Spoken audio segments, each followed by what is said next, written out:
G'day guys, hope all is well. Hey, I just wanted to run through a couple of things. The monthly candle's just closed, and more importantly, I want to talk to you about what's happened this week. The major news this week has been around Tether. And of course, as you can see on the little bit of news down here, latest Tether scandal. 74% of coins are backed by fiat. Okay, so that's not so bad. Not great, but not so bad. One thing I wanted to just sort of bring to your attention is that the reaction of the market. Of course, we did see the coming off of this market. Many will say, well, it was due, and I can't argue with that. It certainly was due for a pullback. It just so happened to be that it was kind of the catalyst for that move lower, getting that news coming out. So where to from here? Well, I'd said before that it could be seen as a very bullish event, given that the sell-off occurred. Will it continue? Or will we see it recover? Now, this is the Bitfinex chart, and I want to make something very clear. Bitfinex is sitting at 56.16. If I show this to BTC USD, I have to always say it when I type it. I don't know why. And show you Coinbase, it's actually at 53. So we're looking at $320 odd discrepancy in price. Of course, the Tether chart has Bitcoin about to move higher. Let me just add this to the watch list. There we go. The Bitfinex chart has Bitcoin about to break to new highs, or very close to anyway, within this most recent daily trend. And of course, the Coinbase chart, which obviously has a lot more volume, it's a very reliable source of pricing, in my humble opinion. It's not looking like that at the moment at all. It has pulled in, it has done nothing for a few days, and yesterday was definitely very positive, seeing a good 2.3% gain in Bitcoin. What I'd love to see now is another big push on a strong buyer candle and just get this puppy back on the road, breaking through and moving to highs in this trend. So what does it mean for me right now, and what am I actually doing? What are the things we can take from, one of the things we can take from the latest Tether scandal is that Bitcoin is largely unchanged by it. I think it's been priced in already. I think the fact that the 74% is backed by actual dollars, I think that's a big statement. People have often thought, and you see it in different rooms and whatnot, that it's not backed by anything. Well, this appears to be. I don't know the sources, but I believe that there was an audit done that they are backed by a significant amount of fiat currency. So that might be, okay, well, Tether's out of the way yet again, because it continues to be something that we have to keep on fighting with, right? It continues to come up. The questions around it, what's going to happen, I don't know. Some actions that I've taken. Coming back to the Bitfinex chart, of course, this is a very nice looking market right here. And I do trade using Bitfinex. Simple reason being that it does give a number of great options for me to trade with leverage. So I took... let me just show you something. When I saw this during the week, I was actually brought to my attention by Adam, one of our apprentices, or Adam or Sam, somebody. This flat level running through here, right? That's not normal.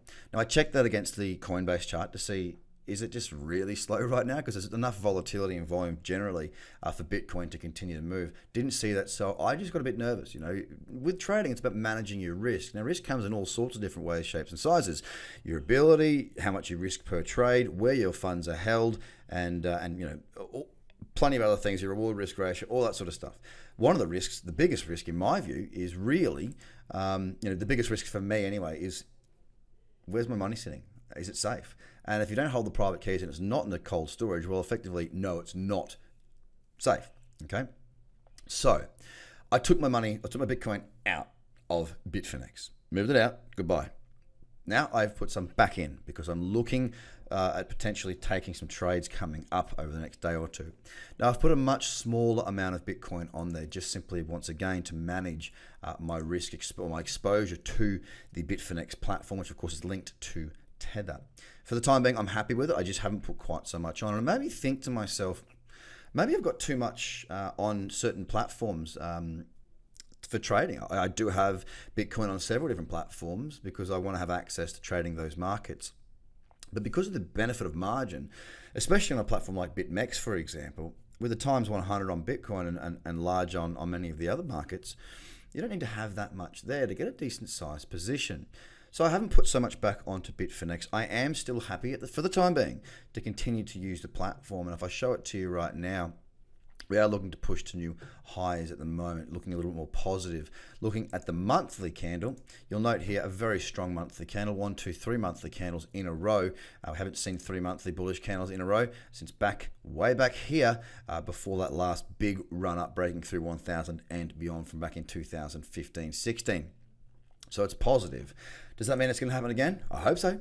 But I'll be trading what's in front of me, nowhere else. Now, across the rest of the market, Ethereum, not such a good trend. Not interested in trading that today, nor EOS. It is above $5. That is positive. I want to see a little bit more activity here, a little bit more stretching out for that trend to come good. With Stellar Lumen, not quite so interested here either. Ripple, not looking too bad here. The 4 hour, it is one of interest, pulling back into that cradle zone. Litecoin, a bit of a mess right now, if I'm honest. A big move yesterday, but nothing for me to trade. Bitcoin Cash also now sort of righting itself as far as the downtrend's now gone. We now have no trend. Binance still holding up in that range, up in the top end of its most recent highs. Nothing there for me. Tron also bouncing back, higher low, higher high. Nothing really there. Cardano, a strong day yesterday, but potentially an opportunity for shorts on the higher time frames back into that cradle zone. We'll keep an eye on that, and obviously that's the top 10. This is looking at Coinbase charting. So guys, be safe out there. Just think about the way that you're holding your tokens on different platforms and how you can maximize that to your benefit to manage your risk at the same time. And look, for those of you who did jump on and join us for the live trading floor and the VIP sessions and the scans, I really hope you enjoyed it. I hope you learned a lot from it, and I'd love to have you in there every single scan. It'd be great to have you in the room or in the community. If you haven't done the courses, guys, get involved, get started, and I'll speak to you again very, very soon. Bye for now.